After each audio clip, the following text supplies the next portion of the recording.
একটা জিনিস আমি খেয়াল করে দেখেছি, যত চেনা মানুষদের সাথে আমি কাজ করি না কেন, তাদের কাজে গেলেই আমার সবচেয়ে বেশি দেরি হয়। কারণ তারা এত ল্যাদ খেয়ে কাজ করে, তাদের মনেই হয় না যে আমিও বাড়ি যাব। নর্মালি যত তাড়াতাড়ি তারা অন্য মডেলদের রেডি করে, সেই দিন যেন তাদের হাতই চলে না, গল্প করতে করতে সব ভুলে যায়। এখানে কিছুক্ষণ পরে আমার আই মেকআপটা বেসটা কমপ্লিট হয়ে গেছিলো, আর এখানে আমার চুল ধরে নাড়ানাড়ি করছিল সঙ্গমিত্রা। আর এইখানে আমার চুলে দেওয়ার জন্য কিন্তু অনেক টাকার গোলাপ কিনেছিল, সেই শোকে বোধহয় ও পাগলই হয়ে গেছিলো। আর এখানে গোলাপের কাঁটাগুলো পাচ্ছিল, গোলাপটাও কেটে কেটে রাখছিল।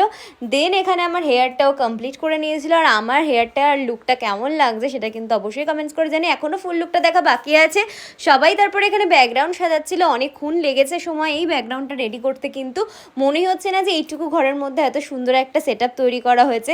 ভীষণ সুন্দর হয়েছিল ব্যাকগ্রাউন্ডটা, মনে হচ্ছিল কোনো স্টুডিওতে রেডি করা হয়েছে। তারপরে শুরু হয়ে গেছিলো আমার শ্যুট, আর দেখতেই পাচ্ছ লুকটা কেমন হয়েছে। আর এই লুকটা কেমন হয়েছে সেটা কিন্তু অবশ্যই কমেন্ট করে জানিও। তো চলো টাটা।